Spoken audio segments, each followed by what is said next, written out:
Ang kwentong ito ay hango sa totoong buhay. Karanasan ito ni Enrico, taong 1986. Bicol.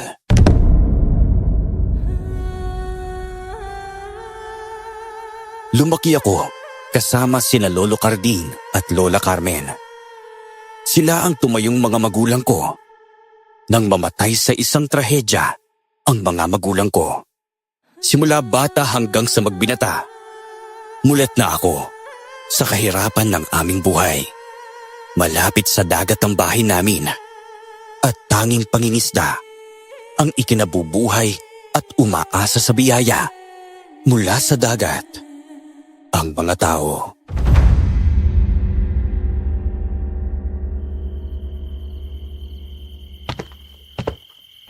Hoy, Enrico. Abay, handa ka na ba sa pag-alis natin? Magpapalaot tayo ngayong gabi, Apo. Kailangan natin makahuli ng maraming isda ngayon para may pang-ulam tayo bukas. At may mailako ang Lola Carmen mo. Opo, Lo. Teka po, sandali lang po. Inihanda ko lang ang mga gamit na dadalhin ko. Sige. Bilisan mo na lang dyan at nang makahalis na tayo, ha?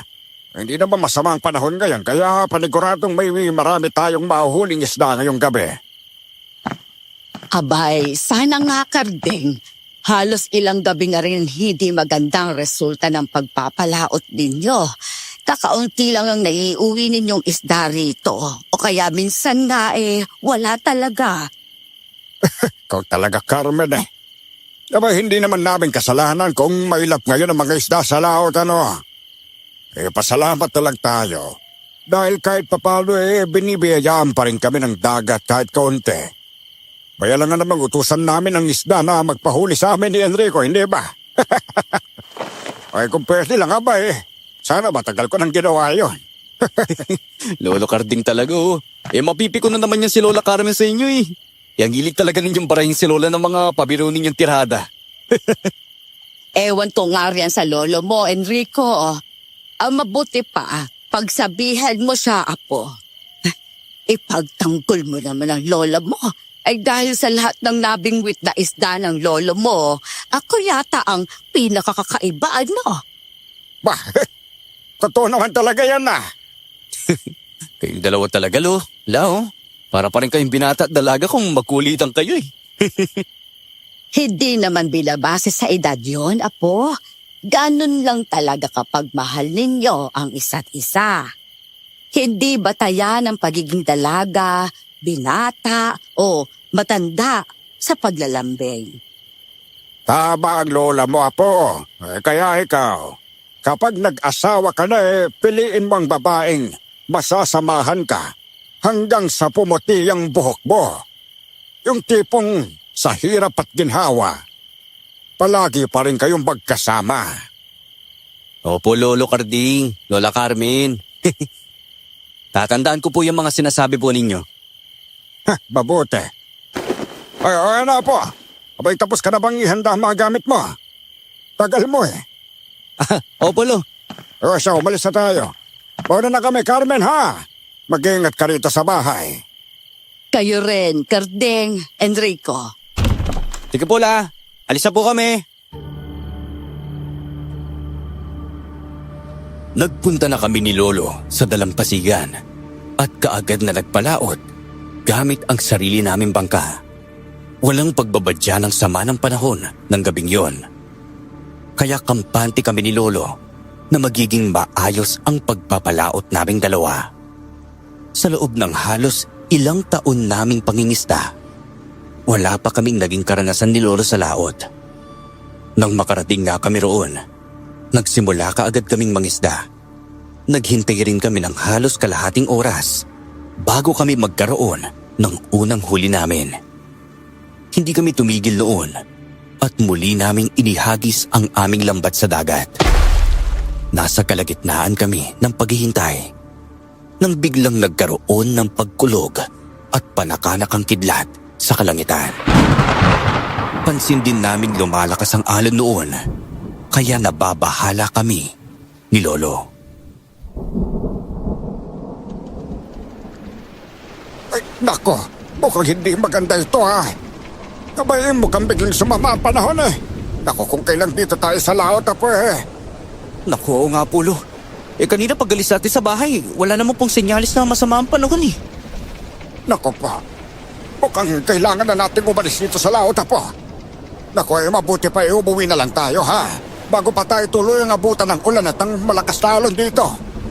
At saka may nahuli na rin naman tayo mga isda, kaya sapat na siguro yon para may maiulam tayo. At ang iba naman maila ko ng lola mo. Opo, sige po, Lo. Kayo pong bahala. O siya, tulungan mo akong magsaguan para makalis na tayo dito. O ito.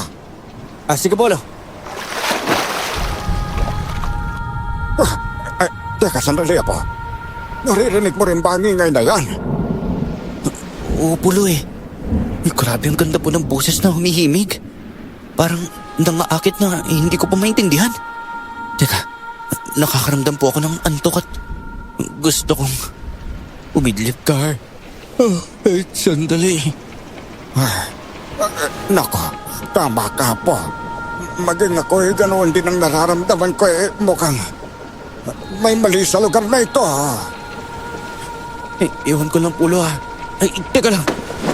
Ano kaya ang bagay na yun na nagliliwanag sa tubig na nasa bahaging ilo? Ha? Sandali. Hindi ko rin alam po eh. Marahil ay may kakaibang bagay roon kaya dapat makuha mo ito. Baka sakaling mahiwagang perlas yun. Naku, sige po, Lo. Susubukan ko po kahit na gusto ko talagang pumikit ang mga mata ko dahil ang ganda ng himig na naririnig natin eh.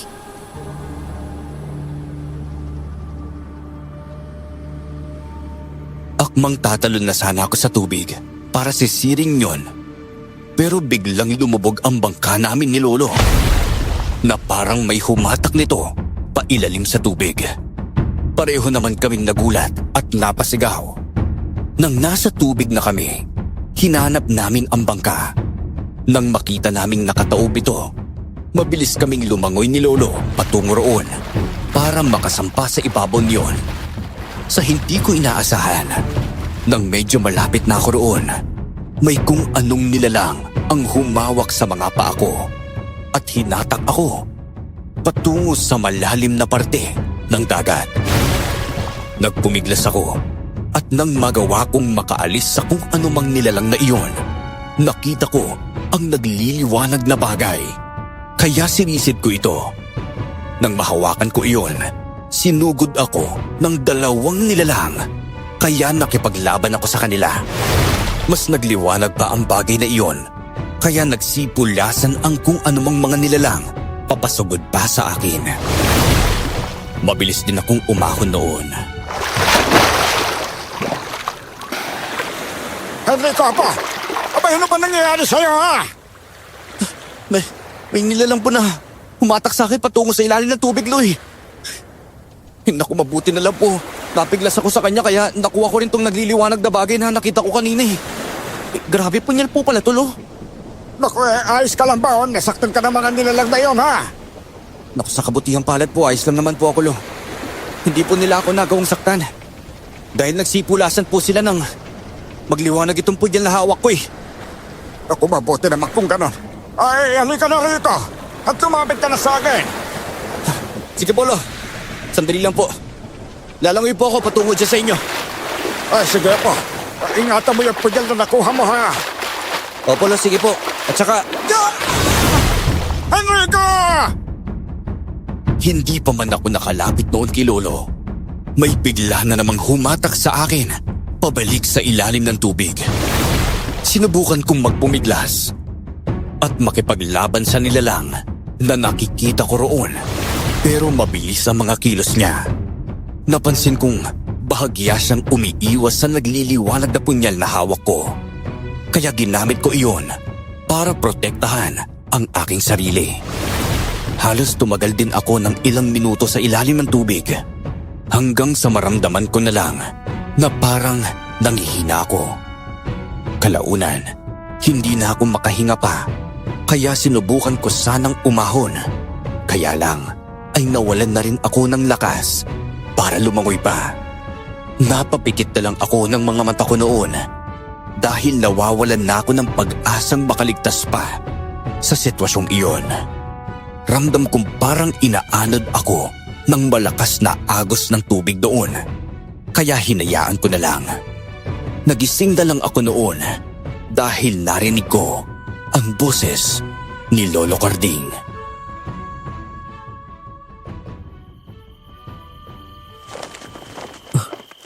Lolo, ang sakit ng ulot katawan ko. Ay, nako! Ay, mabuti naman at gising ka na po. Sobra na pag-alala lang nararamdaman namin ng Lola Carmen mo dahil sa nangyari sa atin sa laot. Magdahan-dahan ka lang sa pagbangon mo, Apo. Hindi pa magandang kalagayan mo ayon kay Tandang Maning. Kaya hindi mo pa pwedeng pilitin ang sarili mo. Naku, wag po kayong mag-alala sa akin, La. Makakaya ko naman pong bumangon kahit papano. Ay, oo nga po pala, Lo. Ano po palang nangyari sa akin? Sa pagkakatanda ko po naghiwalay tayo nang nasa laot pa po tayo, Lo. Ako tama ka dyan na po. Nagkahiwalay nga tayong dalawa. Ay nagulat lang ako nang biglang parang may humatak sa iyo pa ilalim Kaya hindi na kita nagawang tulungan. Ay naku, pasensya ka na't napahaba ka dahil sa kapabayaan ko, Apo. Ay, teka, wala po kayong kasalanan, Lo. Hindi po natin inasahan na mangyayari ang bagay na yun sa atin habang nasa laot tayo. Basta po ang mahalaga. Magkakasama na po tayo rito ngayon. Ay, teka, siya nga po pala. Paano niyo po pala ako naiuwi rito sa bahay, Lo? Wala na rin po kasi ako maalala matapos kong mawalan ng malay. Hindi ko rin alam kung paano ka nakarating sa dalampasigan na po Halos, inabot din kami ng isang araw sa paghanap sa'yo. Hanggang sa nakita na lang kitang nakahantusay sa dalampasigan. Malapit sa malaking bato roon. Kaya mabilis kitang nilapitan. Abay, akala ko patay ka na pero kanoon na lang ang tuwa ko nang mapag-alaman kung buhay ka pa. Kaagad kitang dinala rito sa bahay. Grabe. Hindi ko rin po alam kung paano ko nakaligtas, Lo. Pero kahit na ganun, nagpapasalamat pa rin ako dahil nakita niyo ako at naiuwi ako rito sa bahay natin. Teka, Lo. Nasaan na pa yung nagliliwanag na punyal na nakuha ko sa dagat? Ayan. Inilagay ko sa ilalim ng unan mo, Enrico. Ginawad ko na rin ng kaluban yan.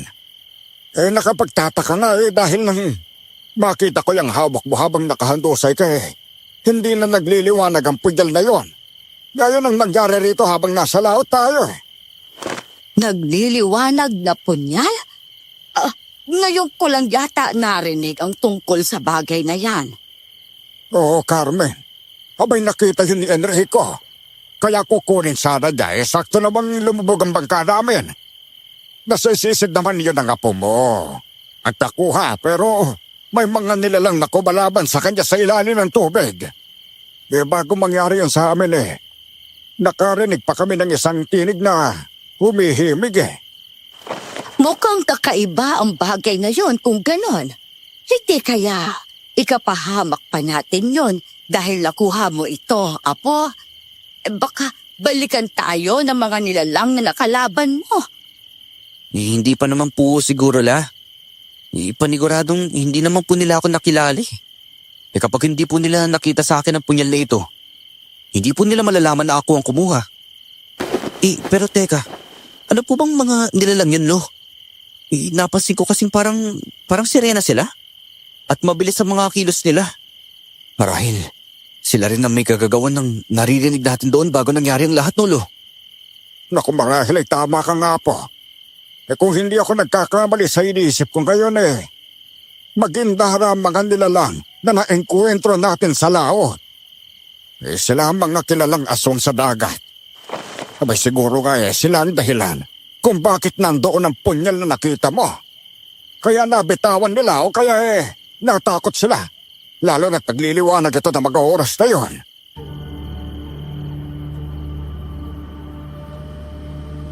Hindi ako nakaimik dahil sa sinabi ni Lolo Carding. Maging si Lola Carmen ay wala ring nasabi. Pero bakas sa mukha niya ang pangamba. Hindi naman ako makapaniwala noon dahil sa ilang taon kong nangingisda ay noon pa lamang kami nakaengkwentro ni Lolo ng mga magindara. Napagpasyahan namin ni Lolo at Lola na wag nang pag-usapan pa ang tungkol sa nangyari. Nagpahinga na lang din ako noon. Halos ilang araw ring hindi ako nakasama sa pagpapalaot.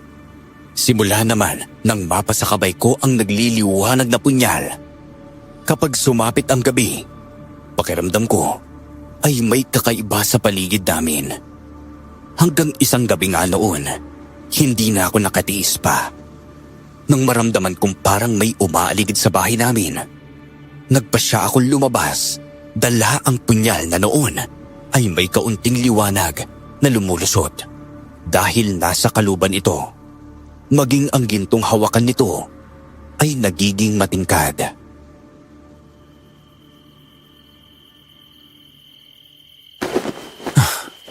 Ano kaya nangyari sa punyal na ito? Marahil tama nga ang kutob kong may umaaligid sa bahay namin. Kailangan ko maganda gayong baka may bigla umatake sa akin dito.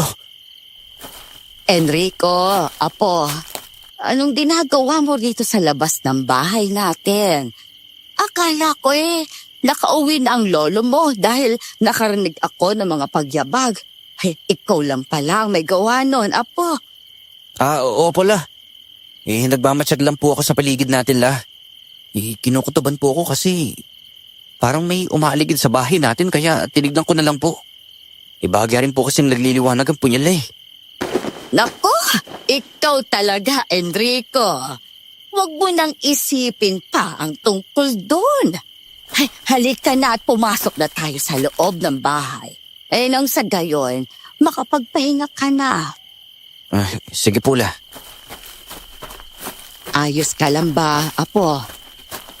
Ang totoo po niyan la, parang napapaisip po ako ngayon eh. Ano ang ibig mong sabihin? Kasi halos ilang gabi ko na rin po talagang nararamdaman na may kakaiba sa paligid natin. Yung tipong may nagmamasid po sa bawat galaw natin. Pero sa tuwing tinitigil ko naman po, wala naman ako nakikita sa labas ng bahay natin. Kanina po, nagtataka ako kung bakit nagliliwanag at nagiging matinggad ang gintong hawakan ng punyal. Hindi kaya may mga aswang sa paligid natin la? Iniisip ko na baka gusto nilang kunin ang bagay nito sa akin eh. Kaya minamatsagan nila tayo. Ewan ko lang, apo ha. Mukhang hindi rin naman imposible na mangyari ang sinasabi mo. Kakaiba nga ang punyal na yan, kaya marahil maraming nilalang ang makaka-interes sa bagay na yan. Pero habang wala pang nangyayari at hindi pa natin napatutunayan na tamang iniisip mo, mas mabuti pang iwaksin na lang natin sa isipan natin ang tungkol doon. Ikaw lang rin ang magbibigay ng alalahanin sa sarili mo, apo, kapag ipinagpatuloy mo ang pag-iisip ng ganon. Ingatan mo na lang ang punyal na yan. Marahil, malaking may tutulong niyan sa iyo sa hinaharap. Ikinababahala ko lang na baka may kaakibat na responsibilidad ang pagkakaroon mo ng punyal na yan, apo. Pero sabi nga ng lolo karding mo, pagkakatiwalaan ka namin at hayaang mangyari ang mga bagay na nakatakdang maganap sa buhay mo. Natin. Naku, wag na po kayong mabahala la. Naniniwala rin po akong hindi ko makukuha ang punyal na ito kung hindi pa nakatadhana sa akin ang bagay na ito. Oo nga, apo.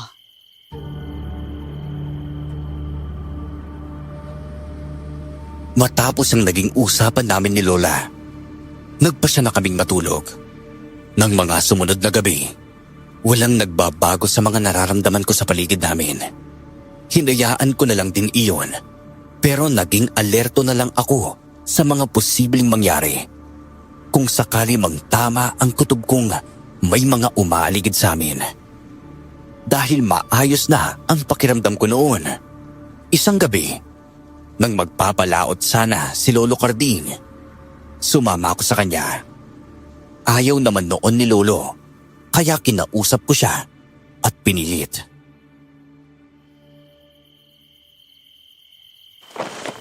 Sigurado ka bang sasama ka na talaga sa akin, apo? Opo, Lo. Maayos na po talaga ang pakiramdam ko kaya wala na po kayong dapat alalahanin sa akin. Sige na po, Lo. Isama niyo na po ako dahil gusto ko na rin pong makatulong sa inyo eh. Ay, Osha. Dahil mapilit ka rin wala na akong magagawa pa kundi ang hayaan ka na lang sumama sa akin. Ay basta handa mo na lang ang mga gamit na dadalhin mo nang sa gayon makaalis na tayo. Bilisan mo! Ay, sige po, Lo. Ay teka, sa nga pala po.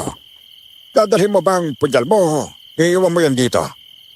Siguro po, dadalhin ko na lang po, Lo. Pero, hindi ba't sabi mo hindi mo ipapakita yan sa ibang tao lalo na sa mga nilalang na nakaengkwentro natin noon. Naku malalaman nilang ikaw ang nakakuha ng nagliliwanag na punyal. Kaya baka kung ikapahamak pa natin kung sakaling dalhin mo yan. Naisip ko na rin po yan, Lo, pero parang mas mabuti na rin po sigurong dalhin ko to. Hindi rin naman po nila ito makikita kapag hindi ito nagliliwanag. Tsaka isa pa po, may kaluban naman po ito. Kaya kapag nagliwanag man po ito, Lo, ako pa rin po yung unang makakapansin. Lalo na, nagiging matingkad din pong hawakan nito kapag nagliliwanag. Ay, Osha, ikaw ang bahala. Kung gusto mo talagang dalhin yan hindi na kita pipigilan pa. Salamat po. Basta wag na po kayo mag-alala, Lo. Isa pa po naisip kong magagamit ko rin po itong punyal na to sakaling may hindi nasa mangyari. O kaya mapapalaban po ako. Tayo. Sa tingin ko naman po malaki po yung may tutulong nito. Lalo na po kung aswang ang makiengkwentro natin. Dahil masisilaw sila rito kapag nagliwanag to sa harapan nila. Oo nga no. Bay tama ka rin doon na po. Hinala ko nagliliwanag lang ang punyal na yan kapag may mga aswang na malapit sa bagay na yan. Marahil hudyat rin ito na may panganib sa paligid. Nagiging karaniwang punyal lang din kasi yan tuwing umaga Ganun na nga rin po siguro, Lo. Mabuti na rin po siguro yun para alam po natin may aswang sa paligid natin. At nanganganib tayo dahil sa punyal na ito. Sige na po. Tara na. Kailangan makarabi tayo ng mahuhuling isda pambawi sa ilang araw na kakunti lang ang dayuwi ko rito sa bahay.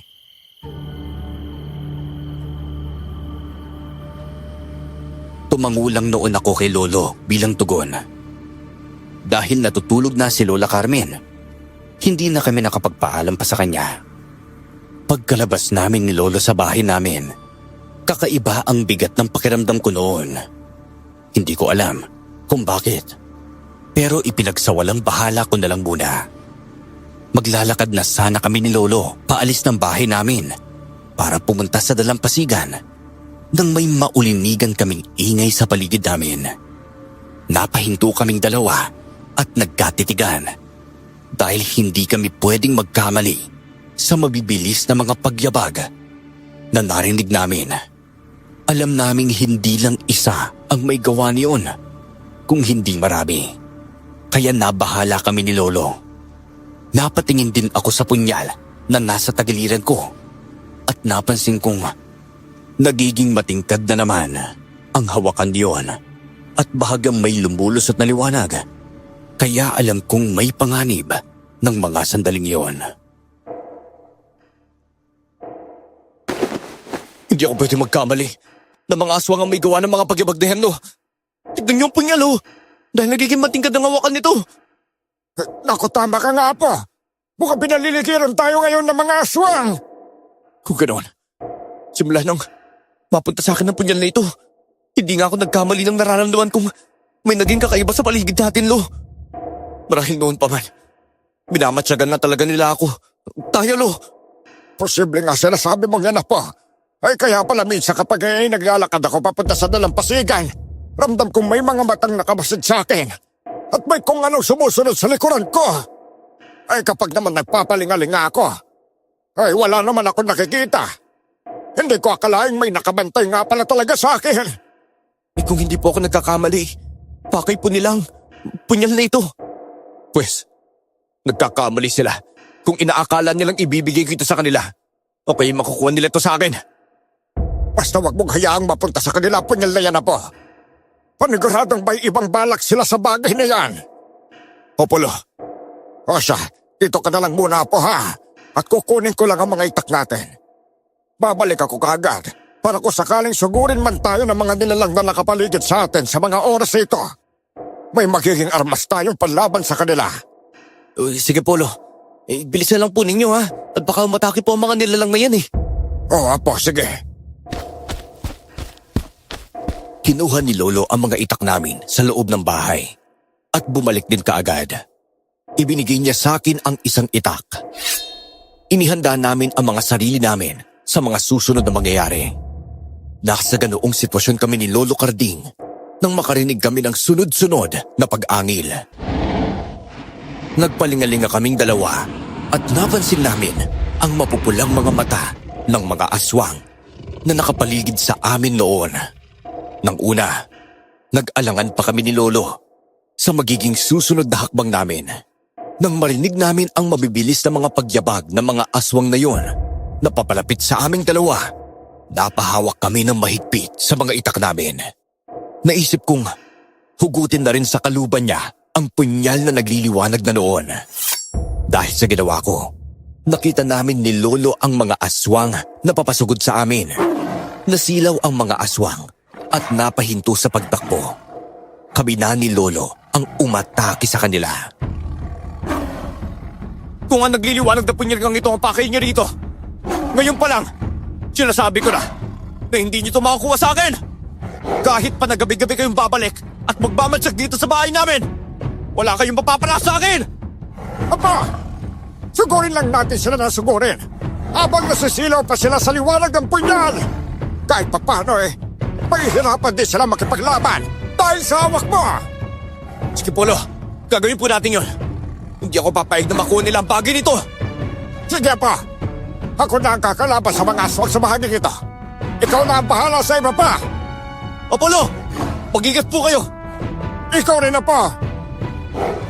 Kung ganon, wala na rin kami mapagpipilian pa kung hindi ang labanan kayo para makuha ang punyal na yan. Hindi yan sa inyo, kaya wala kayong karapatan para kunin yan. Simula nang masisit ko ito sa dagat, itinuring ko ng akin ng nagliliwanag na punyal nito. Wala kang alam tungkol sa bagay na yan at kung saan ito nagmula. Hindi mo rin alam na simula nang makuha mo yan, nanganganib na ang buhay ninyo lahat. Ano ba? Hindi ko na kailangan malaman pa tungkol sa punyal nito. Basta, hindi ito makukuha sa akin. Tignan na lang natin kung ganon. Hindi namin kayo titigilan hanggat hindi napabasa kami namin ang punyal na yan. Utos yun ng aming pinuno. Kaya kahit ano mangyari, gagawin namin ang lahat para makuha at maibalik yan kung saan nararapat ang bagay na yan. Mga kasama, kaya ng sabi ni Pinunong Isaac, kapag nalaban sila, huwag nang bubuhayin pa! Apa, wala nang atrasan ito. Simula na ng laban sa mga nilalang ito. Kaya lumaban na lang din tayo. O Polo! Inihanda na namin ni Lolo ang mga sarili namin dahil mabilis kaming sinugod ng mga aswang na yon. Kahit nasisilaw sila sa punyal na hawak ko, wala silang naging pakialam at walang tigil nila kaming inatake ni Lolo. Nang una, iwas ng iwas ang ginagawa namin ni Lolo Carding. Pero nang lumaon, hindi na rin kami nagpatalo sa kanila. Sinasabayan na namin ni Lolo ang mga pag-atake at galaw na mga nilalang na kalaban namin. Sa tuwing may natatagang aswang si Lolo, napapahiyaw na lang ang mga iyon. Dalawa naman ang gamit ko noon sa pagkikipaglaban. Ang itak at ang punyal na nagliliwanag. Kapag may lumalapit sa aking aswang at nagagawa ko silang tagain, hindi na rin ako nagdadalawang isip na tapusin sila gamit ang nagliliwanag na punyal. Kaagad naman silang bumabagsak at namamatay dahil nagiging malaki ang sugat na nagagawa niyon sa bahagi ng katawan nila na natatamaan nito. Suburin lang sila na suburin! Tandaan ninyo ang sinabi ng Pinunong Isaac. Huwag kayong matakot na mamatay dahil ang mahalaga ay makuha natin ang punyal na yan!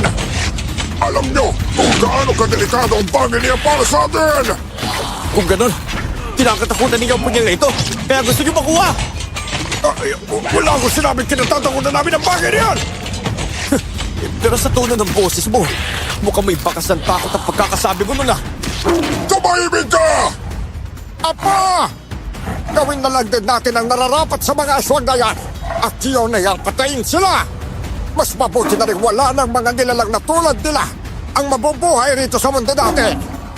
Kung gayon, hindi pa sila naghahasik ng kasamahan marahil balang araw, gagawin din nila ang bagay na yon. Kaya ngayon pa lang, ay dapat na silang pigilan! Sige po, no.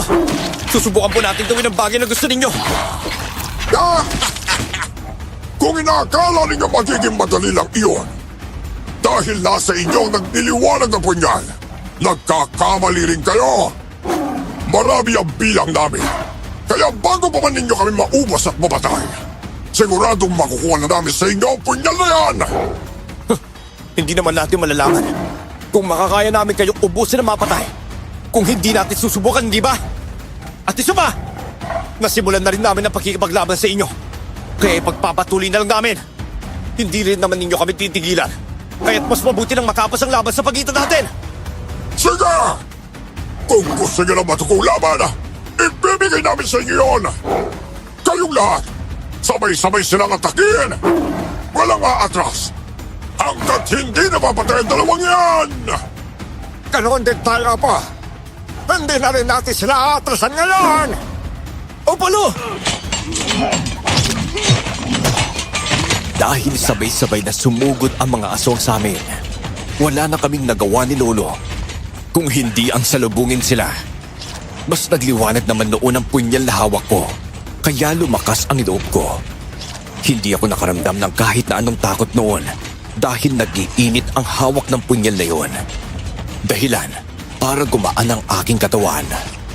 Nagulat na lang din ako nang nag-ibayo ang liksi ko at nagagawa kong makipagsabayan sa mabibilis na pagkilos ng mga aswang na kalaban ko. Napapatingin pa ako kay Lolo Carding dahil naririnig kong napapahiyaw ng malakas ang mga aswang na nagagawa niyang paslangin. Hindi na rin ako nagdalawang isip noon at sinimulan ko ang pag-atake sa mga aswang. Pinagtataga ko ang bawat nilalang na lalapit sa akin. Kasabay ng pagtaga ay ang pagtarak ng nagliliwanag na punyal sa kanilang likuran. O kaya ay liig. Dahilan para mamatay sila. No! Tapusin na po natin sila! Mukhang may balak po ang iba sa kanila na tumakas. Kapag hindi natin sila pinaslang ngayon, makakatakbo pa sila at makakabunta sa iba nilang mga kasamaan. Sige pa! Mga walang kwenta! Huwag kayong matakot sa binatang yan! Tayo ang dapat nilang katakutan! At hindi tayo ang dapat na matakot sa kanila! Mukhang hindi yata sumasang-ayon sa iyo ang mga kasamahan mo. Tignan mo sila! Dahil nag-aalangan sila na sumugod pa! Huwag kang magpakampante, binata! Kayong lahat! Tandaan niyo ang sinabi ni Pinunong Isaac! Walang uuwi sa kuta natin nang hindi na lang nagliliwanag ng punyal! Galit na galit ang ating pinuno dahil sa naging kapalpakan ng mga nilalang ngayon. Kaya huwag na nating dagdagan pa! Ano ba? Huwag mo nang pilitin ang mga kasamahan mong ayaw na lumaban. Eh bakit hindi na lang ikaw ang lumaban sa akin ngayong gabi? Kaya sabi mo nga naman, walang kwenta ang mga kasamahan mo. Huwag mo nga akong ditaan, binata! Masyado pang maaga para maglaban tayong dalawa. Kapag naubos iyo paslangin ang mga kasamahan ko, marahil sa pagkakataong iyon, ay ako na mismo makikipaglaban sa inyo! Duda na ako na gagawin mo yon. Kitang-kita ang takot sa mga mata mo eh. Tumigil ka! Hindi ako takot sa'yo! Kayong lahat! Sumugod na kayo kung ayaw ninyong ako! O kaya si Pinunong Isaac pa mismo ang babatay sa inyo! Apa! Maghanda ka! Susugod ulit sila! O Palo! Muli kaming nakipaglaban ni Lolo Carding sa mga aswang na sumusugod sa amin. Napapatingin ako sa nilalang na nakakausap namin ni Lolo at kitang-kita ang magkahalong galit at takot sa mukha niya. Ipinakita ko naman sa kanya kung paano ko paslangin ang mga kasamahan niya. Bawat aswang na sumusugod sa akin, mabilis kong tinataga sa iba't ibang bahagi ng kanilang katawan. Kapag nagagawa ko silang sugatan, hindi ko na pinapalampas na mapas lang sila gamit ang nagliliwanag na punyal. Nangingisay lang sila kapag tinatarak ko ang punyal sa liig nila. O kaya ay ginigilitan sila sa kanilang lalamunan.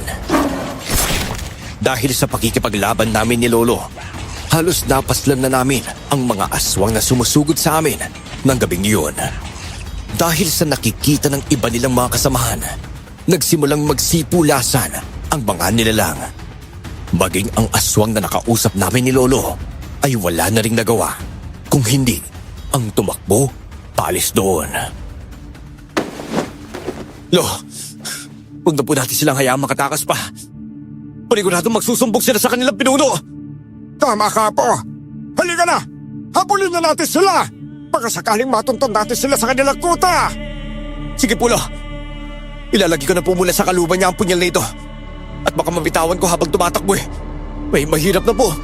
Baka makuha ng mga aswang na yun. Maliwanag naman ang madadaanan natin dahil bilog na bilog ang buwan ngayon. Sige po, ikaw ang bahala. Ay basta mahalaga yung mahabol natin ang mga aswang na yon. At mapatay sila, kagaya ng mga kasamahan nila. Opo, Lo. At kapag hindi nila tayo tinigilan, hindi rin po ako titigil na makipaglaban sa kanila hanggat hindi ko sila nauubos at mapatay. Hindi ko man alam kung ano pa ang kayang gawin ng nagliliwanag ng punyal na ito. Pero naniniwala akong malaki ang may tutulong nito sa atin para puksay ng mga aswang na yun, Lo. Tama ka sa bagay na yun, Apo. Basta, ingatan mo ng mabuti ang punyal na yan. At ang sa gayon hindi makuha ng mga aswang na yon. Paniguradong may dahilan kung bakit napunta sa iyo ang punyal na yan, Apo. Yun din po ang iniisip ko, Lo. Kaya wag po kayong mag-alala dahil gagawin ko ang lahat para protektahan ang punyal, Lo. Sige, Apo. Bilisan na natin ang pagtakbo. Ay mukhang papunta ang iba sa kanila roon sa dalampasigan. Tara po, Lo. Punta na po natin. Pinilisan namin ni Lolo ang pagtakbo hanggang sa makarating kami sa dalampasigan. Dalawa lang kaming tao roon ng kaming iyon. Hindi man lang namin nakita ang mga aswang na hinahabol namin. Kaya napailing kami ni Lolo. Gayong nakatakas ang mga nilalang na yon sa amin. Nagpalingalinga pa kami para siguraduhin walang aswang doon. At hindi namin inaasahan ang mga susunod na pangyayari. Nakarinig kami noon ng magandang tinig na humihimig.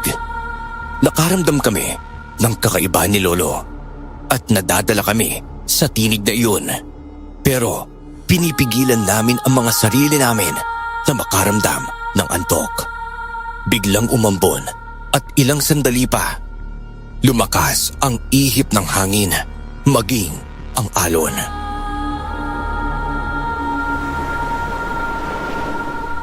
Lo, ganito rin po ang himig na naririnig natin nung nasa laot tayo, hindi po ba? Oo nga, Apo.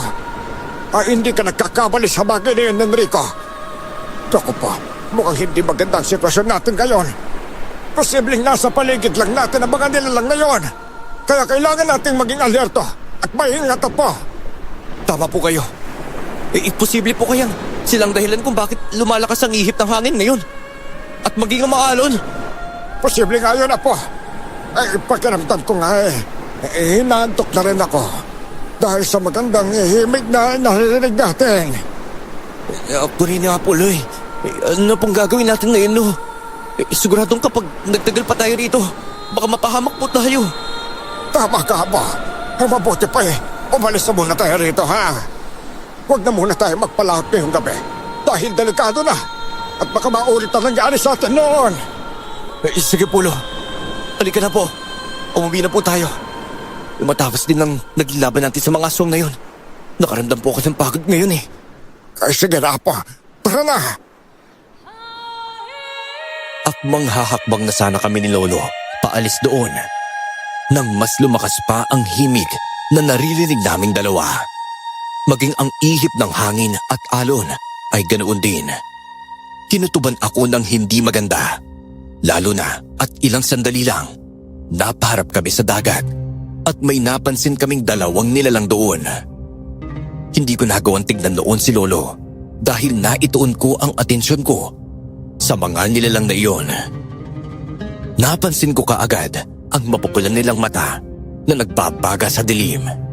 Kahit anong pilit ko na ilihis ang tingin ko sa kanila, hindi ko nagawa. Hindi ko rin matignan noon kung ano ang nangyayari. Sa punyal na nasa kaluban nito, naririnig kong tinatawag ako ni Lolo. Pero hindi ko magawang makalingon sa kanya. Enrico! No! Ayos na po ba kayo? Hindi ko pumahigal ang ulo ko. Hindi po ako makalingon sa inyo at makatingin man lang sa ibang bahagi. Hindi maganda ito, Apo! Ganon din ang nangyayari sa akin! Hindi ko maigalhaw ang katawan ko! Ano na pong gagawin natin ngayon, Lo? Hindi ko rin alam, Apo! Marahil dahil ito sa ginagawa ng mga nilalang na yon. Malakas ang kutuktong sila ang mag-indahra na nakainkwentro natin noon sa laot. Siguro nga po, Lo. Hindi kaya nandito sila dahil gusto rin nila kunin ang punyal na ito, Lo. Siguro nga, Apo. Basta, huwag ka magpapadala sa magandang boses nila, ha? Kapag nagpatuloy pa paghimig nila, pagkatuloy na rin tayong mawala sa mga sarili natin. Tama po kayo, Lo. Susubukan ko pong maialis ang tingin ko sa kanila. Sige, Apo. Sinubukan ko ngang ilihis ang tingin ko. Pero parang may kung anong pumipigil sa akin. Hindi ko na maintindihan ang sarili ko ng mga oras na yon. Patuloy lang ang mga himig na naririnig namin ni Lolo. Nasa ganoong sitwasyon kami nang may marinig akong boses ng isang babae. Malumanay ang boses na iyon, kaya parang musika rin yun sa aking pandinig. Enrico. Apo! Huwag kang susunod sa kung ano mang sabihin ng babae niyan. Mapapahamak ka lang dahil sa kanya. Lo, ang ganda po ng boses niya. Hindi ko po mapigilang mahumaling. Hindi maganda ito. Apo! Huwag na huwag ka susunod sa iuutos sa saya, Apo. Kailangan natin makaalis dito bago pa man mahuli ang lahat. Ayokong umalis dito, Lo. Apo! Apo! Enrico, lumapit ka sa akin. Pangako, hindi kita sasaktan kapag nakalapit ka na sa akin. Enrico! Takpan mo ang tinga mo, Apo! Hindi ka pwedeng lumapit sa mga nilalang na yan. Mapapahamak ka lang, Apo ko! Halika na rito, Enrico. Ako ang pakinggan mo. Kakantahin kita hanggang sa gusto mo. Alam kong gusto mong marinig ang boses ko. Sige. Susundin ko ang gusto mo. Hintayin mo ako dyan. At lalapit ako sa'yo. Yan. Tama nga, Enrico. Makinig ka sa akin. Pareho tayong matutuwa sakaling tuluyan ka nang makalapit sa akin. Sige lang, Enrico. Lumakad ka. Lumakad ka lang patungo rito. Hindi kita gagawan ng masama. Nangangako ako. Hindi! Hindi! Enrico! Hindi ko na alam kung ano ang nangyayari sa akin noon. Naririnig ko ang boses ni Lolo na pumipigil sa akin. Pero mas gusto ng katawan ko na lumapit sa nilalang na nagdidikta sa akin na lumapit sa kanya. Patuloy akong naglakad noon patungo sa babaeng nagdidikta sa akin. Hanggang sa makalapit ako sa kanya. Nakatuon lang ang tingin ko sa kanya. Kaya hindi ko na napansing nagliliwanag ang punyal sa kaluban nito. At nagiging matingkad na rin pala ang hawakan niyon. Sinubukan kong kapain ang punyal at nang magawa kong mahawakan ito, naramdaman kong nagiinit ang punyal na iyon. Hindi ko inalis ang pagkakahawak ko dito hanggang sa narinig kong nagwika ang nilalang na noon ay kalahating dipa na lang ang layo sa akin. Tumigil din noon ang himig na naririnig ko, kaya unti-unti akong bumabalik sa sarili ko. Alam naming ikaw ang nakakuha ng nagliliwanag na punyal. Ibigay mo na sa akin ang punyal na yan, Enrico. Walang mangyayaring masama sa inyo ng lolo at lola mo kapag binalik mo sa amin ang punyal na nasa iyo. Huwag kang makinig sa kanya, Enrico! Layuan mo siya po! Teka, sandali. Anong ibig sabihin nito? Hindi ko ibibigay sa inyo yung punyal na ito.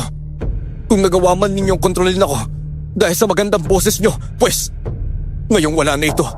Hindi na uubra sa akin ang kung ano mang iutos mo! Hindi! Huwag ka lumayo sa akin! Ibigay mo sa akin ang punyal na yan! Alona, hindi maganda ito. Mukhang nandito na rin sina Pinunong Isaac. Hindi pwede ito. Kailangan na nating umalis dito, anak, bago pa man nila tayo mahuli. Papa! Huwag kami mga aswang na paparating dito! Kailangan nating umalis at umuwi na sa bahay! Baka kung ano mangyari sa lola mo, lalo na't mag-isa lang siya roon! Sige, Polo! Tatakbo na sana kami nang magsidatingan ang mga aswang. Pinalibutan nila kami, kaya naging alerto kami ni Lolo Carding. Napalingon ako sa dalawang magindara na noon ay hinila ng mga aswang paalis sa tubig. Narinig kong napapasigaw ang dalawang nilalang, pero walang pakialam sa kanila ang mga aswang. Patuloy silang hinihila ng mga ito hanggang sa nakalayo na sila sa tubig. Walang ano-ano, may isang nilalang ang dumating. Nanlaki ang mga mata ko nang mapansin ko ang mabilis na pagkilos niya. Para siyang ahas na gumagapang sa lupa. At nang makarating siya sa harapan ng dalawang magindara, natakot ang mga iyon sa kanya. Pakiusap, Pinunong Isaac! Huwag na niyo kami papatayin ang anak ko. Hindi namin sinasadyang maiwala ang punyal. Bigla rin sumama ang panahon ng gabing ibinigay mo ito sa amin. At nakipagkasundo kami sa inyo. Ipinagkatiwala ko sa inyo ang punyal. Pero piniko niyo ko, Athena, Aloha. Sinabi ko sa inyong dalhin niyo bagay na yun sa pinakailalim na parte ng karagatan at doon niyo ilibing o iwan. Pero anong nangyari? Nakuha pa ng binatang iyon ang nagliliwanag na punyal. Hindi po namin sinasadyang mangyari ang lahat ng iyon, Pinunong Isaac. Nabitawan po namin iyon at alis ang kaluban nito. Kaya hindi namin magawang lapitan ng aking ina. Nasilaw po kami dahil sa liwanag ng punyal ng mga panahong iyon. Kaya hindi na po namin nakuha at nakita pa ang binatang iyon. Tama po si Alona, Pinunong Isaac. Sinubukan naman naming makuha ang punyal sa binatang yon at nakipaglaban kami sa kanya sa laot. Pero sa hindi inaasahan, may kung anong enerhiya ang bumalot sa kanya. Dahilan para magawa niya makatakas sa amin noon. Tama po ang aking ina, Pinunong Isaac. Kitang-kita naming dalawa kung paanong nagliwanag ang punyal dahil hawak siya ng binatang iyon. Marahil pinili ng punyal ang lalaking iyon kaya rin siya nakaligtas sa amin. Nagulat na lang kami noon dahil nawala ang liwanag sa paligid. Nawala na rin ang binata at hindi na namin siya mahanap pa. Nakikiusap kami sa inyo, Pinunong Isaac. Pagkawalan ninyo kami ni Alona at huwag po ninyo kaming papatayin. Pangako, hindi na kami magpapakita sa inyo kapag hinayaan ninyo kaming makaalis ng anak ko ngayon. Papa, matapos sa mga narinig dati sa mga magindara na yon, marahil ngayon ay nasagot na rin ang tanong sa isipan mo. Kung paano ka nga ba nakaligtas sa lahot at sa mga nilalang na yon? Tama nga po kayo, Lo. Kahit pa paano naliwanagan na po ako tungkol sa mga bagay na yun. Pero naawa ko sa dalawang yun kasi posibleng patayin sila ng pinuno ng mga aswang na kalaban natin kanina Basta huwag na natin silang alalahanin, Papo. Ang mas isipin natin ngayon kung paano tayo makakaligtas sa mga aswang na ito. Panigurado kapag nagawa nilang patayin ng mga magindara na yon, bakwe, tayo naman lang isusunod nila. Oo nga po, Lo. Isa ngayon. Hindi ko pa po alam kung paano tayo makakaalis dito. Lalo na pinaliligiran din tayo ng mga alagad ng mga aswang na yon. Pag-isipan natin ang mabuti ang magiging akbag natin na po. Hindi tayo pwede magpadalos-dalos ngayon dahil mas marami ang kalaban natin kung ikukumpara sa bilang natin. Hindi tayo pwedeng mapahamak at baka kung ano pa mangyari sa atin dito eh. Sige, Polo. Naintindihan ko naman po ang punto nyo. Nanatili kaming alerto noon ni Lolo Carding sa posibleng pagsugod ng mga aswang sa amin. Nakikinig din kami sa pag-uusap ng pinuno ng mga aswang at ng dalawang magindara. Dahil sa mga naririnig namin sa kanila, napapaisip ako kung gaano kahiwaga ang nagliliwanag na punyal at kung bakit gusto itong dalhin ng mga aswang sa lupa sa pinakailalim na bahagi ng karagatan. Nasa ganoong sitwasyon kami nang biglang napasigaw ang pinuno ng mga aswang. Baka sa boses niya ang matinding galit sa mga aswang sa dagat. Wala akong pakialam kung ano ang dahilan bakit nagawa niyong bitiwan ang nagliliwanag na punyal na pinagkatiwala ko sa inyo. Alam ninyong dalawa kung ano ang posibleng mangyari kapag napunta yon sa mga tao. Kaya hindi ko mapapatawad ang naging kapalpakan ninyong dalawa. Ang dapat sa inyo ay patayin bilang kapalit sa ginawa ninyo. Huwag po, Pinuno Isaac! Patawarin niyo po kami, Pinunong Isaac.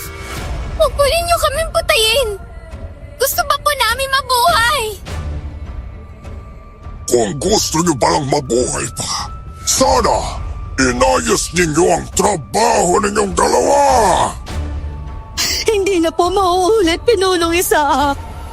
Talagang hindi na mauulit pa dahil ang gabi nito ang magiging katapusan ninyong dalawa. Papatayin ko kayo dahil palpak kayo. Sana hindi ko na lang ipinagkatiwala sa inyo ang nagliliwanag na punyal. Hindi nyo kami pwedeng patayin. Wala kami kasalanan sa inyo. Hindi kami papayag na mamamatay lang kami. Lalabanan na lang namin kayo. Nagkakamali kayo ng binangga nyo. Matatapos na ang buhay ninyong dalawa. Uunay kitang patayin. Ito na ang nararapat sa iyo, Aloha. Ang puluputan hanggang sa hindi ka na makahinga pa. Hindi. Alona! Anak! Ang hanap ko! Hanap ka! Pinunong Isaac! Tuma kang hayop na ako, Adina. Isusunod na kita. Kaya ng alak mo. Pupuluputan kita hanggang sa hindi ka na makahinga pa.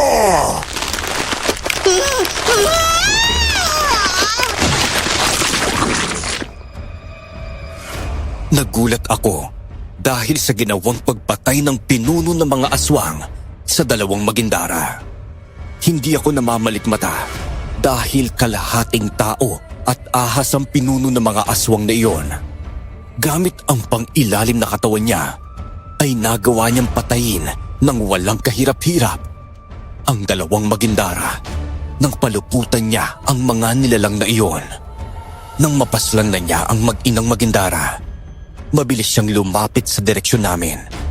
Pero bago pa man siya tuluyang makalapit, kinuha ko na ang nagliliwanag na punyal sa kaluban nito. Hinawakan ko iyon na mahigpit at dahil sa ginawa ko, nasilaw ang mga aswang at bahagya silang napalayo sa amin ni Lolo. Akala ko'y nagbibiro lang sila Sebastian sa akin. Nasabihin nilang nakuha ng isang binatang nagliliwanag na punyal. Pero hindi pala. Ikaw marahil ang binatang tinutukoy nila na nakakuha ng bagay na yon. Ikaw rin pala ang dahilan kung bakit nalagasan kami ng kasamahan dahil nakapaglaban sila sa iyo. Tama ka. Ako nga ang taong tinutukoy nila at kami ni Lolong nakapatay sa mga kasamahan mo. Eh ano naman sa iyo ngayon kung nasa akin ang nagliliwanag na punyal na ito? Ang lakas ng loob mong kausapin ako sa ganyang tono, binata. Hindi mo ako kilala, pero hindi ko nararamdaman at nakikitaan ng takot ang isang tulad mo. Kahit pa na maraming aswang ang kaharap ninyo ngayon. Apo, hindi ka dapat matakot sa mga nilalang na yan. Kahit gaano pa sila karami, kung alam mong nasa tama ka at puro ang intensyon mo, kusa kang papatubayan ng nasa itaas. Popolo, gaya nga po na sinabi ng dalawang magindara. Marahil, pinili rin ako ng nagliliwanag ng punyal na ito. Kaya nagawa kong makaligtas sa kanila noon. Naniniwala akong makakaya ko rin po ngayon. Dahil na rin sa tulong nito. Tama ka dyan, Apo. Huwag kang panghinaan ng loob. Makakaya nating labanan ng mga aswang na yan, Apo. Magtiwala lang tayo. Popolo, hindi naman po ako nakakaramdam ng takot sa mga nilalang na yan eh. Siguro, nababahala lang po ako. Dahil baka pati po kayo'y mapahamak dahil sa kanila eh. Huwag mo akong intindihin, Apo. Walang mangyayaring masama sa akin. Dahil kaya ko naman ang sarili ko. Wala namang mangyayaring masama sa inyo kung ibibigay mo lang ng kusa sa akin ang punyal na yan. Hindi ko gagawin sa inyo ang kung anumang ginawa ko sa dalawang magindaro na iyon. Kahit anong mangyari, Enrico, huwag kang magtitiwala sa mga aswang na tulad nila. Hindi po mangyayari yan, Lo. Kung ayaw mong ibigay, simulan ang laban.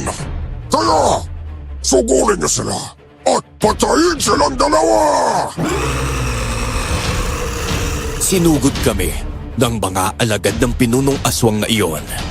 Wala na kaming nagawa ni Lolo kung hindi ang makipaglaban na lang sa kanila. Hinawakan ko na mahigpit ang nagliliwanag na punyal at naramdaman ko ang init nito. Bigla ko ring naramdaman na parang gumaan ang katawan ko. Kaya alam kong nag-ibayo ang liksi ko. Dahilan para magawa ko ring makipagsabayan sa pag-iwas at pag-atake sa mga aswang na noon ay sumusugod sa amin ni Lolo. Nakita kong pinagtataga ni Lolo Carding ang mga aswang na iyon. At sa kabutihang palad, natatamaan niya ang liig ng mga nilalang. Nabubuwal sila sa lupa at hindi na nakakabangon pa. Dahil sa ginagawa ni Lolo, ginanahan din ako makipaglaban sa mga aswang. Pinagtataga ko rin at pinupunterya ang kanilang liig ng pagtaga at kasabay ng pagtarak ng punyal. Nangingisay na lang sila at bumagsak sa lupa ng walang buhay. Nagalit ka yata. Dahil sa nakikita mong nakakaya namin patayin at pabagsakin ang mga nasasakupan mo. Hindi mo ba inasahan na ganitong senaryo makikita mo habang nakikipaglaban kami sa kanila? Hindi naman ako nagagalit dahil napapatay niyo sila. Inaasahan ko na rin ang bagay na iyon. Dahil nagawa niyo na rin iyon sa mga kasamahan naming unang sumugod dito sa inyo. Eh kung ganun, bakit parang hindi mo matanggap na unti-unti naming napapaslang ang mga alagad mo? Walang problema sa akin kung papatay ninyo sila. Kahit ubusin pa ninyo silang paslagin, ay wala akong pakialam. Ang hindi ko lang matanggap ay isang mahina at karaniwang tao lang ang makakagawa niyon na pinapalakas lang ng nagliliwanag na punyal na nasisisid niya sa karagatan. Wala akong pakialam kung mahina ang tingin mo sa akin. Isa lang ang masasabi ko sa'yo. At yun ay hindi kahayaan ng mahinang tao na ito na mabuhay ka pa. Hindi lang alagad mo uubusin kong patayin, kundi maging ikaw. Sige! Patunayan mo sa akin na kaya mo yun, binata! At gagawin ko talaga yon. Kaya humanda ka! Sinugod pa kami ng ibang mga aswang noon. Kaya hindi na namin sila inatrasan pa ni Lolo. Patuloy lang kaming nakipagbuno sa kanila hanggang sa nagawa rin namin silang paslangin. Napatingin pa ako sa mga aswang na wala ng buhay. At halos lahat sa kanila ay namatay dahil sa pagtaga namin at pagtarak ko ng nagliliwanag na punyal sa kanilang leeg at dibdib. Hindi namin tinigilan ni Lolo ang pagpatay sa mga aswang na iyon hanggang sa napatigil na lang sa pagsugod ang mga nilalang. Nasa ganoong sitwasyon kami nang makarinig kami ng malakas na pagsigaw na tila humihingi ng tulong. Nagkatitigan kami ni Lolo Carding dahil alam naming parehong boses iyon ni Lola Carmen. Bitiwan niyo ako! Tulungan niyo ako! Naku po, hindi maganda ito. Ano gagawin nila kay Carmen? Hindi ko sila pwedeng hayaan na may gawin silang masama sa asawa ko! No! Huwag kayong magpadalos-dalos! Baka pati kayo mabihag ng mga aso na yan! Pero kailangan ako ng Lola Carmen Enrico! Hindi ko siya pwedeng pabayaan lang doon na po! Kailangan ko siyang iligtas! Sandali lang, Polo! Hindi! Nahuli ng mga aso si Lolo Carding! Naku po! Dalawang na nga sila ni Lola! Ang bihag ng mga nilalang na yun! Mga hayop kayo! Bitawan niyo ako! Pabayaan niyo kami ng asawa ko! Gayon ay mag-isa ka na lang nalalaban sa amin. Nagawa ng bihagin ng mga alagad ko ang lolo't lola mo. Mga hayop kayo! Mga hayop kayo! Umanda kayo sa akin! Dahil hindi ko kayo mapapatawad kapag may nangyaring masama sa kanilang dalawa! Sebastian, mabuti naman at nagawa kong mabihag ang lola ng binatang ito. Swerte na lang din dahil pati ang lolo niya na tumutulong sa kanya sa pakikipaglaban ay nabihag na rin. Huwag ninyong pakawalan ng dalawang yan hanggat hindi natin nakukuha ang bagay natin sa binatang ito. Magagamit natin ang dalawang matandang yan. Sige po, Pinunong Isaac. Gagawin po namin kung ano ang inuutos ninyo. Kaya mamili ka ngayong binata. Papatay ko ang lola't lola mo o ibibigay mo sa akin ang punyal na yan. Wala tayong magiging problema kapag kusabo yung binigay. Dahil palalayain ko kayo at hindi ko kayo papatayin. Hindi ako naniniwala sa mga nilalang na katulad mo. At kahit kailan, hindi mapagkakatiwalaan ng mga aswang. Lalo na ikaw! Ibig sabihin ba nito? Mas pinipili mong mamatay sila kaysa iligtas! Wala akong sinabing ganon! Pero mukhang iyon na rin ang ibig mo sabihin kapag nakipaglaban ka pa sa amin. Ililigtas ko silang dalawa sa mga kamay ninyo. Nang hindi ko ibinibigay sa kahit na sino, lalo na sa iyo, ang nagliliwanag na punyal na ito. Kung ganoon, labanan mo ang mga alagad ko. Bibigyan kita ng pagkakataon at baka magbago ang isip mo. Hindi ko muna papatay ng lolo at lola mo. Saka na, kapag hindi mo na talaga ibinigay sa akin ang punyal, sige, sugunin ang binatang yan! Ano bang hinintay niyo? Sugod na! Pasensya ka na, Apo! Pag-ingat ka sa magkikipaglaban sa mga aswang na yan! Huwag mo kaming alalahanin ng Lola Carmen mo! Patayin mo silang lahat, Apo! Hindi ako umatras sa pakikipaglaban sa mga aswang na iyon. At nang atakihin nila ako, nakipagsabayan ako sa mga galaw nila. Nagagawa ko silang iwasan at ganoon din sila sa mga pag-atake ko. Kalaunan, dahil mas ramdam kong nag-iibayo pa ang lakas at liksi ko dahil marahil sa nagliliwanag na punyal, nagagawa ko silang sugatan. Napapahiyaw na lang ang mga aswang sa tuwing may natataga at nasasaksak ako sa kanila. Kahit nasisilaw man sila sa liwanag na mula sa punyal, hindi iyon nakapigil sa kanila para labanan ako. May iilan sa kanila na nakakalmot ako, pero tinitiis ko ang hapdi ng mga natamo ko sugat mula sa kanila. Narinig kong sumisigaw sina lolo at lola, kaya nagkaroon ako ng karagdagang tapang at dahilan para patay ng mga aswang. Hindi na ako nagdalawang isip na pugutan sila ng ulo gamit ang itak at nagliliwanag na punyal na hawak ko.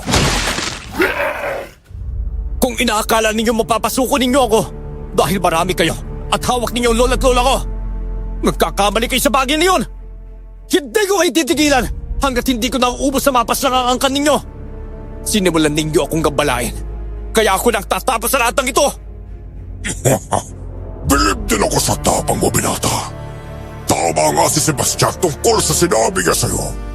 Pero mali ka ng pinangka mo. Magpasalamat ka At hindi ko pa pinapatay ang lolo at lola mo ngayon. Dahil alam kong mapapasuko rin kita.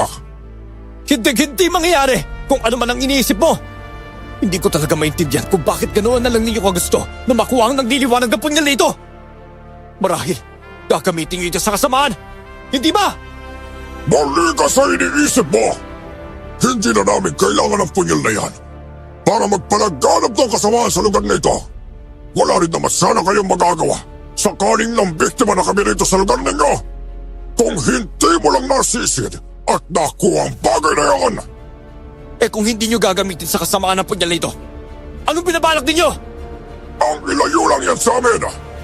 Sa pinakailalim na bahagi na sana ng karagatan, ang bagay na yon, kung hindi lang naging palpak ang trabaho ng dalawang magintara na yon, wala na sana kaming problema ngayon sa punyal na yan, na siyang magiging dahilan para matapos ang lahi namin. Kung ganon, ang punyal pala na ito, ay kinatatakutan ninyo dahil ito ang tatapos sa angkan ninyo. Sabihin na natin, Kalunda, kung mapupunta sa tawang nagliliwanag na punyal, maaaring magawa kaming patay ng taong iyon gamit ang bagay na yan. Kayang pumatay ng punyal na yan ng kahit na anong masasamang elemento, lalo na ng mga tulad naming mga aswang. Kaya pala gusto ninyong dalhin ito sa ilalim ng karagatan para wala makakuha. Takot pala kayo sa punyal nito. Dahil hindi karaniwan ang punyal na hawak mo, binata. Teka, anong ibig mo sabihin? Ang nagliliwanag na punyal na yan ay may taglay na kakaibang kapangyarihan. Nakapaloob sa bagay na yan ang malalakas na dasal mula sa isang anghel na antingerong pinagkalooban niya ng bagay na yan. Kaya makapangyarihan din ang bagay na yan dahil ilang pinunong aswang na rin ang nagawang patay ng antingerong may hawak niya noon. Kung ganon, isa ka na pala sa madadagdag sa bilang nila. Yun ay kung papayagan kung mangyari yun, pirata. Dahil gagawin kong lahat para mangyari yun. Teka, bago ko makalimutan, ano naman ang kinalaman ng magindaran na yun sa inyo? At bakit ang dali ng para sa inyo na patayin sila? Wala akong pakialam sa kanila. Ginamit lang naman namin sila para mailayo ang punyal na yan dito sa lupa. Pero pagkakataon na rin marahil, ang hubad lang. Dahil nung gabing makuha nila yan sa amin, ay ang gabing nasisid mo rin. Walang puwang sa mundong ito ang mga palpak na tulad nila. Kaya dapat lang silang mamatay. Ang sama mong hayop ka! Tama ka! Masama ako, lalo na kapag nagagalit. Kaya ngayon, bibigyan kita ng pagkakataon na pumili. Ibibigay mo ang punyal o papatayin ko ang lolo at lola mo. Makikipaglaban ako sa'yo. Yun ang pinipili ko. Kaya umanda kayo! Sinugod ko ang mga aswang at hindi na ako nag-aksaya pa ng oras ko. Mabilis ko silang pinaslang at dahil sa tulong ng nagliliwanag na punyal, nagawa ko ang bagay na iyon. Halos kaunti na lang din doon ang natitira sa mga aswang na makakalaban ko. Kaya lumakas pa ang loob kong makakaya kong maubos ang mga aswang. Lalo na ang kanilang pinuno. Hindi ko alam, pero napukaw ang pagtataka ko kung anong nilalang ang pinunong aswang. Gayong siya lang ang naiiba sa kanyang mga nasasakupan. Nagbabaga rin naman ang kanyang mga mata. May matutulis na mga ngipin at mahabang kuko.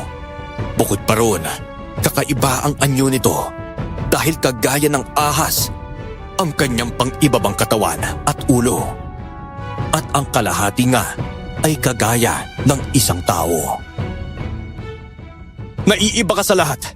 Hindi dahil sa isa kang pinuno, kung hindi dahil sa inyo mo. Anong uri ka ba ng aswang? Ngayon lang ako nakakita ng katulad mo.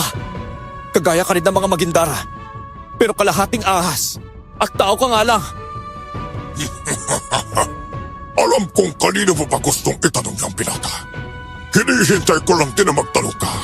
Dahil hindi ko naman ipagkakait sa'yo na malaman kung anong uri ako ng aswang. Nagmula ako sa lahi na tinatawag na bulaw-bulaw. Kagaya nga ako ng mga Maguindana. Pero ang kaibahan lang, nasa tubig sila. At ako, nasa lupa. Naku po, mag-iingat ka sa kanya pa. Malakas marahil ang aswang na yan at baka mapahamak ka. Lalo na, pagkamandagan nilalang na yan.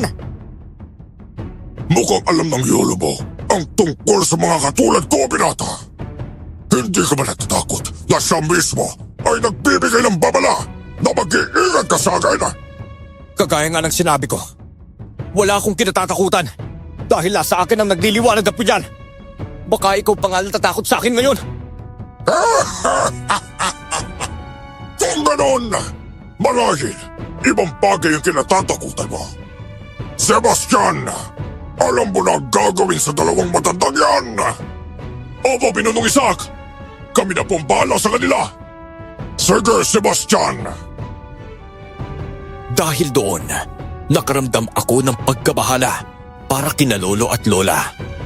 Ilang sandali pa, narinig kong napasigaw sila ng malakas. Nang ibaon ni Sebastian ang mahaba niyang mga kuko sa tagiliran ng dalawang matanda. Napakuyom ako ng palad ko at napahawak sa nagliliwanag na punyal. Hindi ko alam kung ano ang gagawin ko noon. Galit na galit ako dahil sa ginagawa nila kina lolo at lola. Pero nagdadalawang isip akong ibigay sa kanila ang punyal.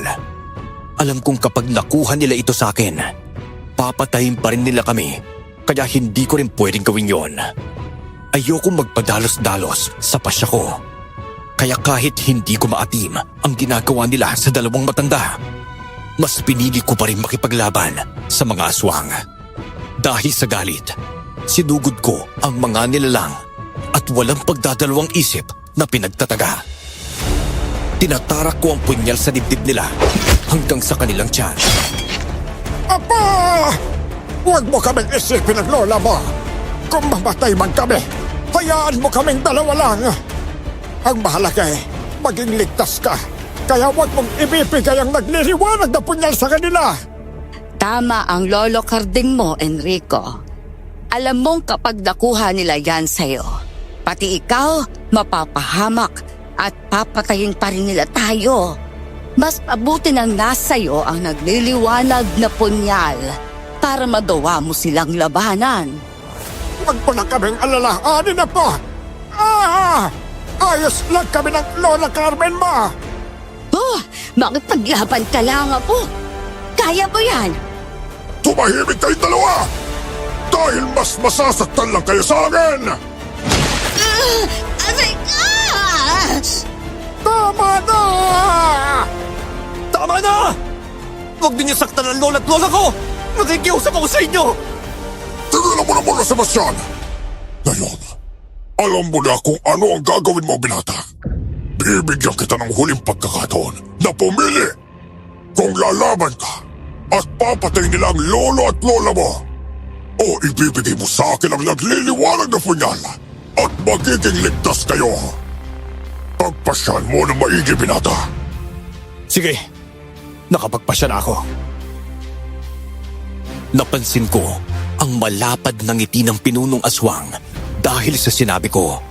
Marahil, alam niyang ibibigay ko na sa kanya ang nagliliwanag na punyal kapalit ni na lolo at lola. Pinag-isipan kong mabuti ang pasya kong iyon at buo ang loob kong gawin ang bagay na nararapat kong gawin para mailigtas sina lolo at lola, maging ang aking sarili. Ibig bang sabihin ito ay ibibigay mo na sa amin ang nagliliwanag na punyal? Tama ka sa iniisip mo. Pero bago ko gawin yon, sisiguraduhin ko lang ang kaligtasan ng lolo at lola ko. Anong ibig mo sabihin? Gusto ko, pakawalan muna ninyo ang lolo at lola ko bago ko ibigay sa inyo ang nagliliwanag na punyal. Ano ba po? Huwag mong gawin yun! Hayaan mo na lang kami ng lola mo. Panigurado, kapag nakuha ng aswang na yan ang punyal sa'yo, isusunod niya sa amin!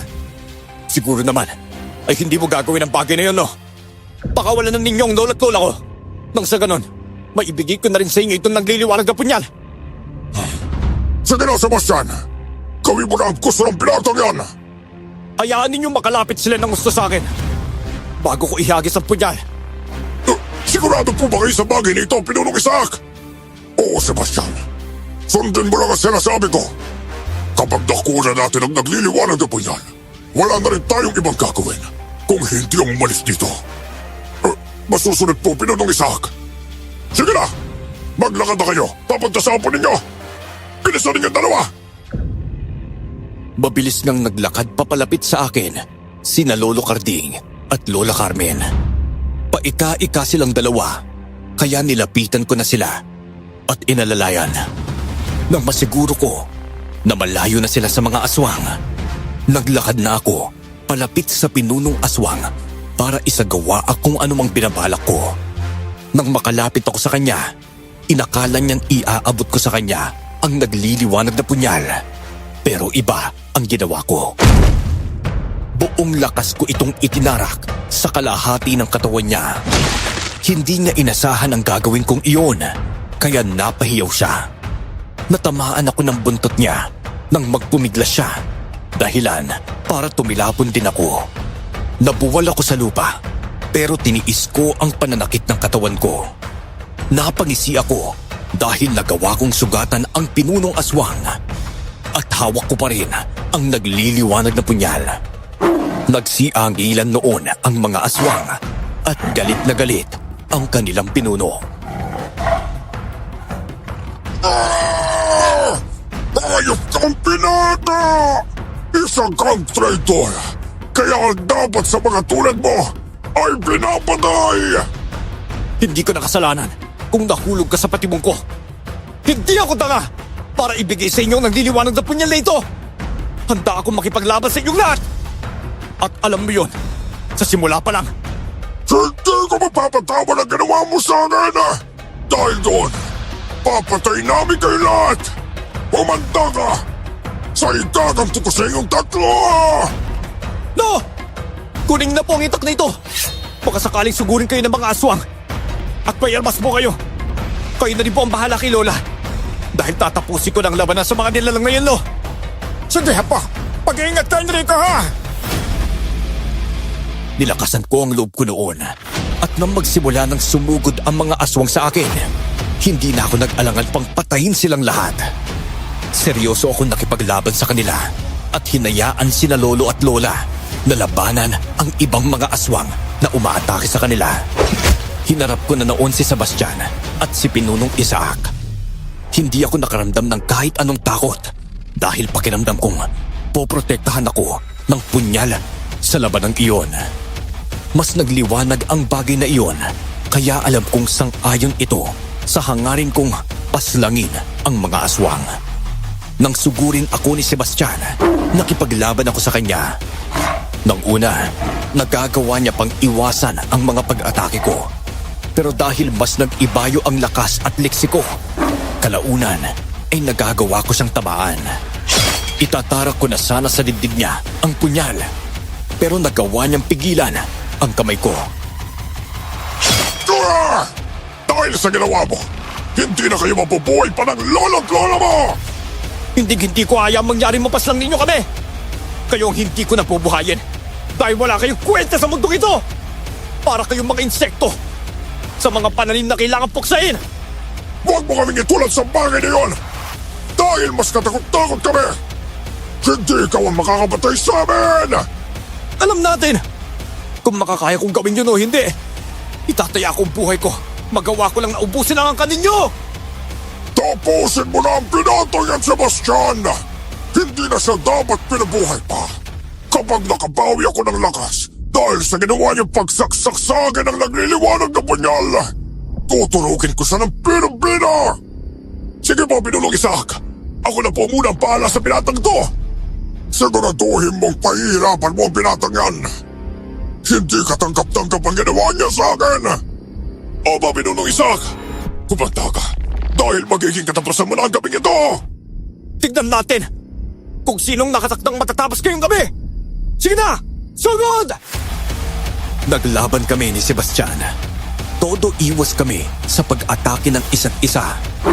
Walang gustong magpatalo sa aming dalawa. Napatingin naman ako kina Lolo at Lola. At ganoon na lang din ang tuwa ko dahil nagawa nilang patayin ang iba pang mga aswang.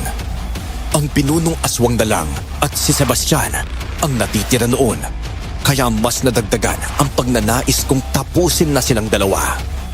Nang atakihin ako ni Sebastian, sinubukan kong hulihin ang braso niya. Napagtagumpayan ko iyon, kaya mabilis ko siyang ibinalibag. Buong lakas ko siyang sinakyan at sinakal siya. Kaya kahit anong piglas niya, hindi niya magawang makaalis sa akin. Namangha ako noon dahil pakiramdam ko ay may kasama ako habang nakikipaglaban dahil ramdam kong mas nagiging malakas pa ako.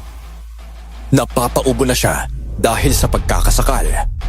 Pero hindi ko siya binitawan. Hindi ko inaksaya ang pagkakataon at itinarak ko ng ilang beses sa dibdib niya ang nagliliwanag na punyal.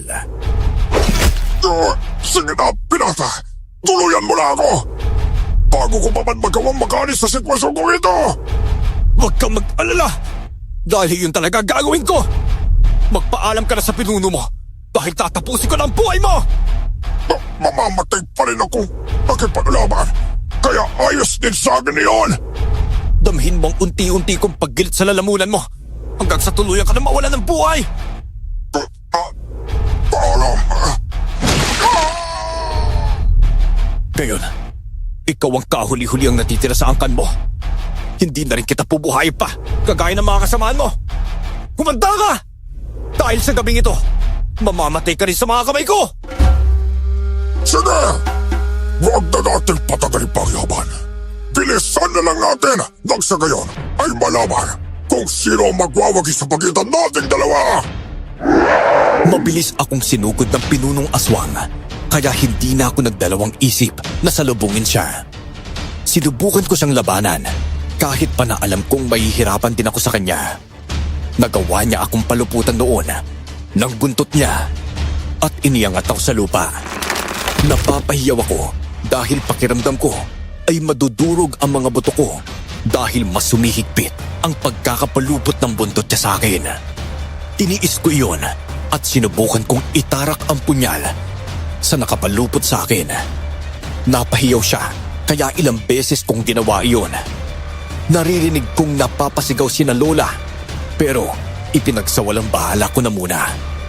Ganoon na lang din ang gulat ko dahil natatanaw ko ang iba naming kanayon na papalapit sa kinaroroonan namin. Hindi ko na pinalampas ang pagkakataon na ibaon sa dibdib ng bulaw-bulaw ang nagliliwanag na punyal nang mapalingon ito sa mga taong paparating. Ibinaon ko ito ng husto hanggang sa bumagsak ang aswang. Bitawan mo ako, Binata! Kailangan ko makaalis dito! Hindi mo na magagawa pa ang bagay na yon dahil tatapusin na rin kita!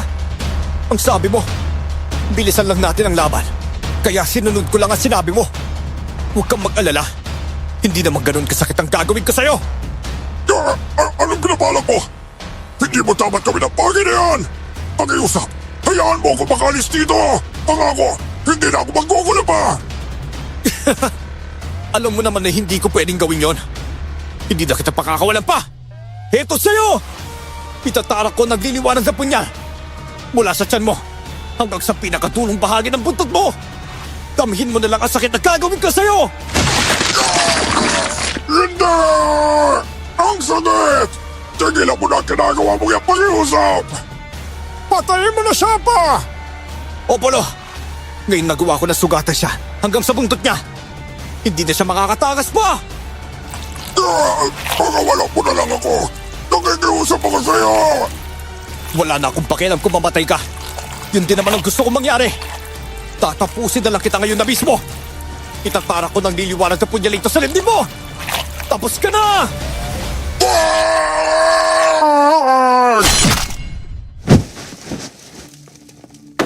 Apo, napatay mo na ang aswang na yan! Tapos na ang laban! Mabuti naman po kung ganun, Lo. Apo! Kaldi, lapitan natin si Enrico! Nang makalapit sa akin sina Lolo at Lola, inalalayan nila akong dalawa. Pakiramdam ko ay hinang-hina ako ng mga oras na yun. Nawala naman ang pagliliwanag ng punyal dahil wala nang natitirang aswang noon. Naghiyawan naman ang mga kanayon namin na nakakita kung paano ko patayin ang pinunong aswang. Dahil mahina kaming tatlo, nina lolo at lola noon, humingi na kami ng tulong sa kanila. Sumang-ayon naman silang gumawa ng hukay at doon susunugin ang bangkay ng mga aswang. Ginawa nga nila iyon at nang maging maayos ang lahat, nagpasya na kaming umuwi sa bahay namin. Ginamot ni lolo ang sugat ko at ganoon din sila ni lola sa mga sugat na natamo nila. Nagpahinga na rin kami pagkatapos at dahil sa sobrang pagod, nakatulog kaagad ako. Kinaumagahan, nang magising kami, kalat na sa nayon namin ang nangyaring pakikipaglaban ko sa mga aswang at maging ang kwentong nagawa kong patayin ang isang bulaw-bulaw.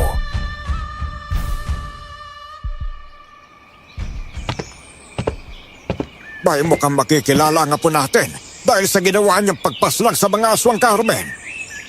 Tama ka, Karding.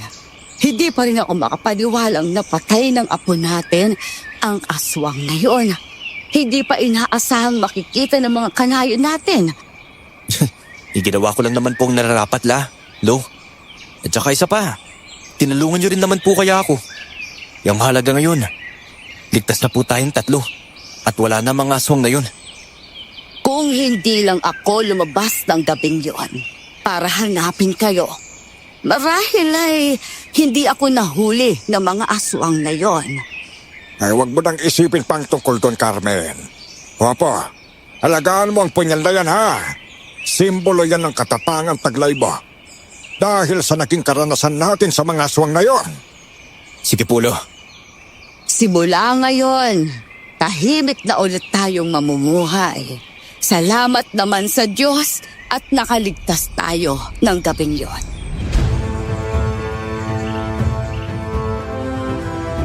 Naging tahimik ang buhay namin noon dahil walang banta ng aswang sa dagat o sa lupa man. Bumalik kami sa pangingisda ni Lolo. Itinago ko ang nagliliwanag na punyal at iningatan ko ito. Sa paglipas ng mga taon, isa-isa akong iniwan ni na Lolo at Lola. Nagpasya na lang akong lisanin ang baryo naming iyon at makipagsapalaran sa ibang lugar. Mahirap, pero kinaya ko hanggang sa nagkaroon na ako ng sarili kong pamilya noon.